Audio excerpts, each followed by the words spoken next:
E se eu te falasse que existe uma crença que os discípulos de Jesus tinham, e muito provavelmente os primeiros cristãos, os discípulos dos discípulos de Jesus, mas que essa crença foi abandonada nos dias de hoje, por muitos anos esquecida, e hoje é praticamente a minoria no meio da igreja.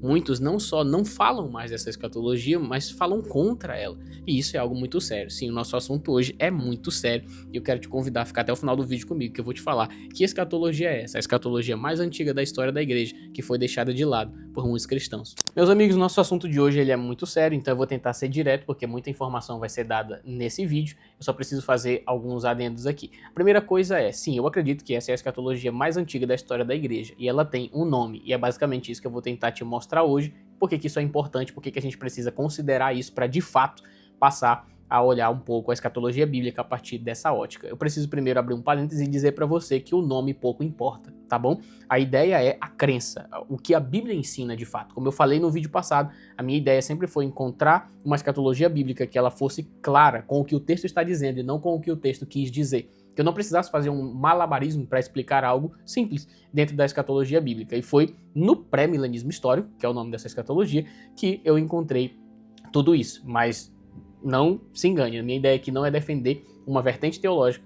É claro que eu acredito nessa vertente, mas a ideia aqui não é só levantar uma bandeira, mas de fato tentar entender a escatologia a partir do que a Bíblia está dizendo. E eu acredito que o pré-milenismo é muito fiel ao que os textos estão dizendo, e existe um respaldo muito forte por trás dessa escatologia, que infelizmente foi deixado muito de lado por muitas questões que não são exegéticas, não é uma questão teológica, mas política e filosófica. E infelizmente entraram dentro da escatologia, e por isso que o pré-milenismo foi deixado de lado por muitos anos. Mas eu quero começar primeiro com a questão da história. Eu tô com o meu PC aberto aqui, eu vou mencionar algumas pessoas, vou precisar dar uma olhada e vou deixar as referências para você. Mas falando de história da igreja, ali já aproximadamente em 130 depois de Cristo, havia um cara chamado Papias de Herápolis. Esse cara ele foi mencionado por um cara chamado Eusébio em seus escritos.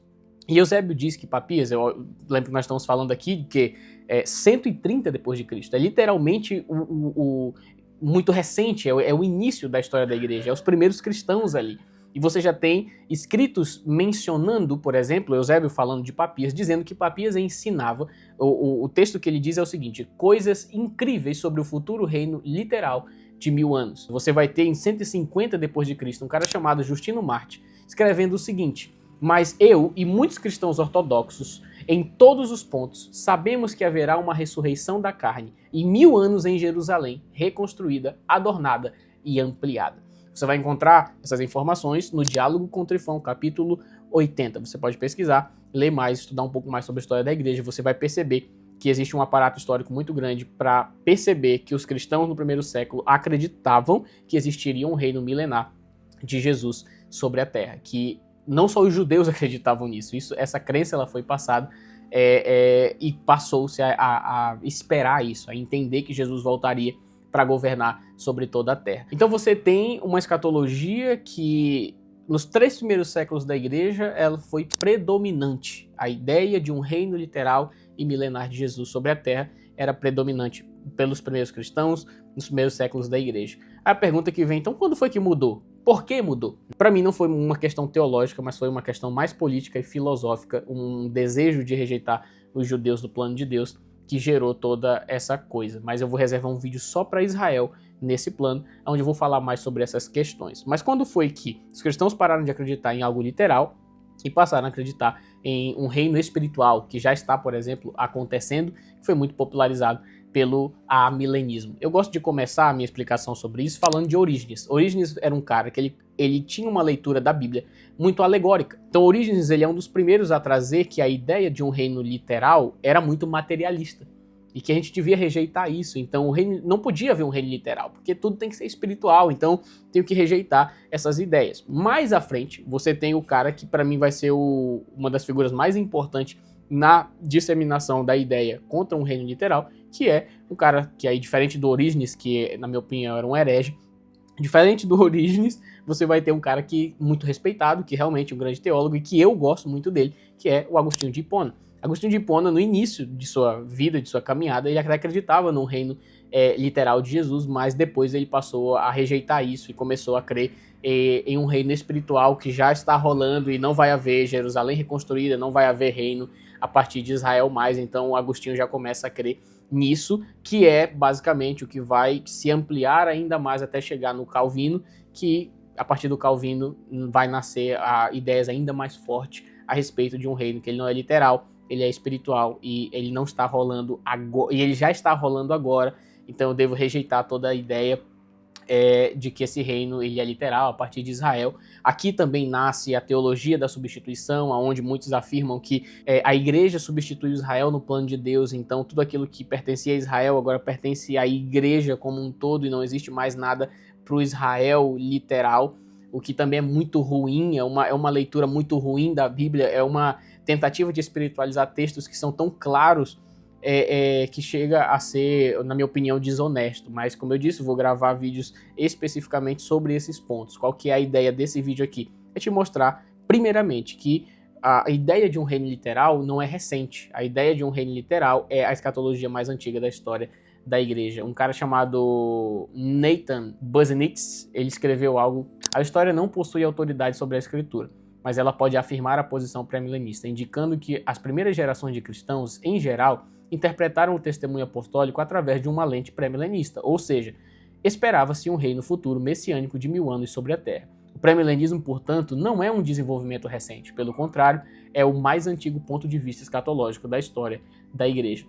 Mas até aqui eu falei muito e não citei ainda a Bíblia, né? Até aqui eu falei bastante historicamente, mas não trouxe um texto que vai colocar de fato esse ponto em discussão. E eu poderia simplesmente fazer o que a maioria dos pré-milenistas fazem, que é citar Apocalipse capítulo 20, onde fala claramente de os santos reinando com Cristo durante 1000 anos. E aí os amilenistas vão dizer, não, isso aqui não é literal, isso aqui é espiritual e tal, beleza. Eu podia ir por esse rumo aí, mas já tem muito vídeo no YouTube, inclusive, dessas discussões, as pessoas falam muito disso. Eu quero começar a nossa discussão aqui, trazendo um texto que pouco se usa dentro desse assunto, que é o texto de Atos capítulo 1.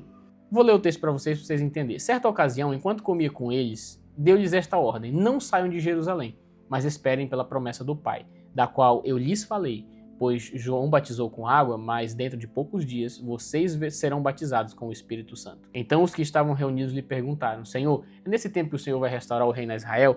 E ele lhes respondeu: não lhes compete saber os tempos ou datas que o Pai estabeleceu pela sua própria autoridade, mas vocês receberão poder quando descer sobre vocês o Espírito Santo. Qual que é a questão aqui?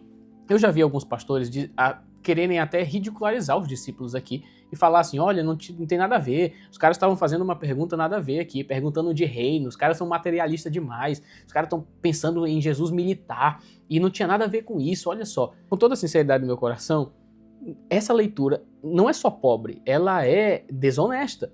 Falar isso é desonestidade com o texto. Isso aqui tem um contexto. Qual é o contexto?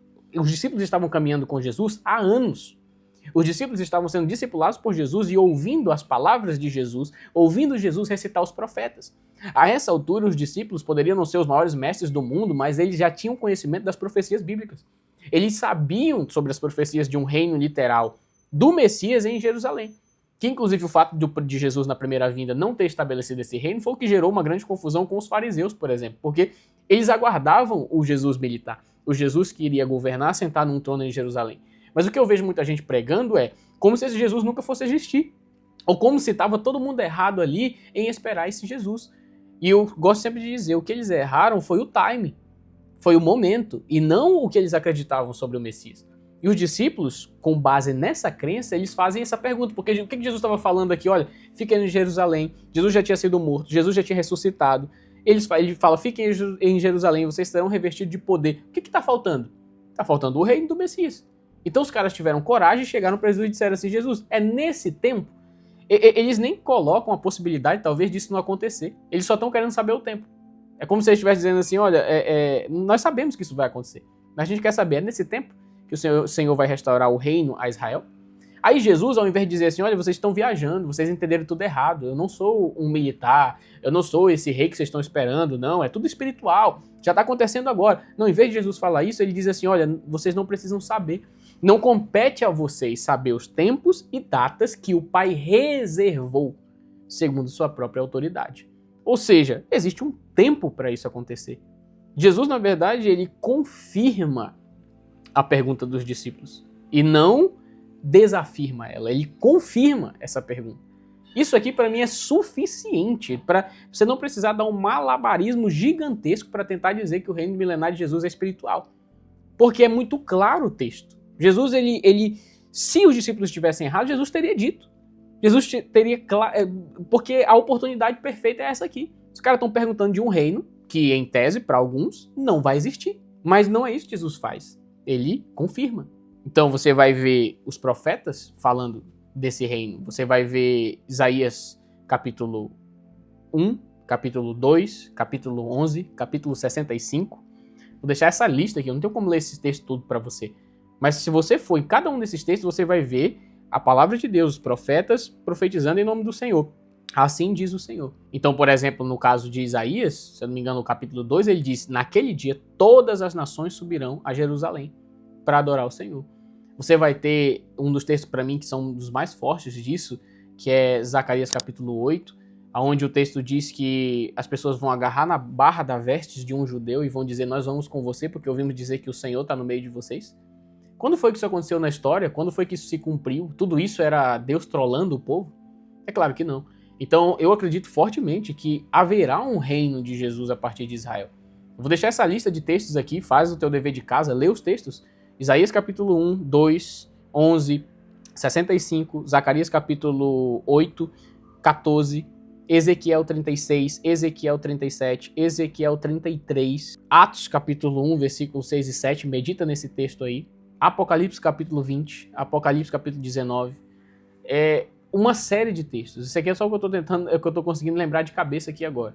Prometendo um reino de Jesus a partir de Israel. Leia esses textos com muita calma, tenho certeza que você vai chegar na mesma conclusão. Como eu disse, é uma escatologia que ela é fiel ao que o texto está dizendo, não ao que o texto quis dizer. Você não precisa fazer um malabarismo para perceber que haverá um governo de Jesus a partir de Israel. Então, o próximo vídeo que eu vou fazer sobre isso é qual é o papel de Israel nisso tudo. Como que Israel vai ser restaurada, se Israel vai ser restaurada. Então eu vou deixar isso para o próximo vídeo. É muito assunto para falar num vídeo só, então eu vou tentar dissecar esse assunto em várias partes. O foco desse vídeo aqui é primeiro que você entenda isso. Existe uma escatologia, que é a escatologia mais antiga da história da igreja.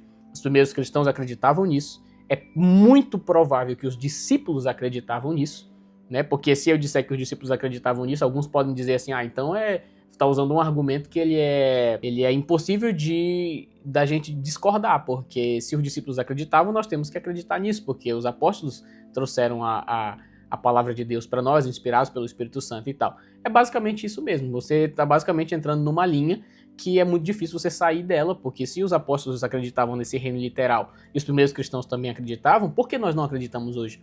Por que muitos estão deixando suas mentes serem enchidas pelo amilenismo, pela ideia de um reino que ele não é literal? Então é muito estranho isso, sabe? E eu digo realmente que isso tem uma raiz que ela não é teológica, ela é mais política e filosófica do que teológica. E eu vou reservar um vídeo só para isso quando eu for falar da teologia da substituição.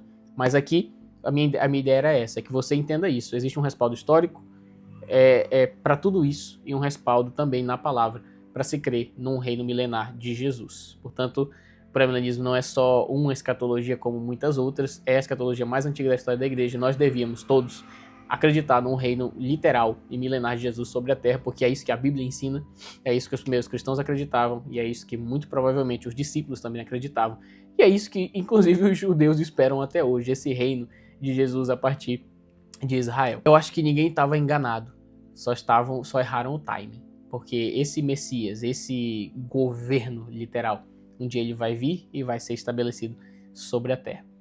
Espero que você tenha entendido alguma coisa aí. Se inscreve no canal, deixa o teu like, compartilha o vídeo, escreve um comentário, deixa tua dúvida, tua discordância, o que você quiser aí de forma respeitosa também. E a gente se vê no próximo vídeo. Falou!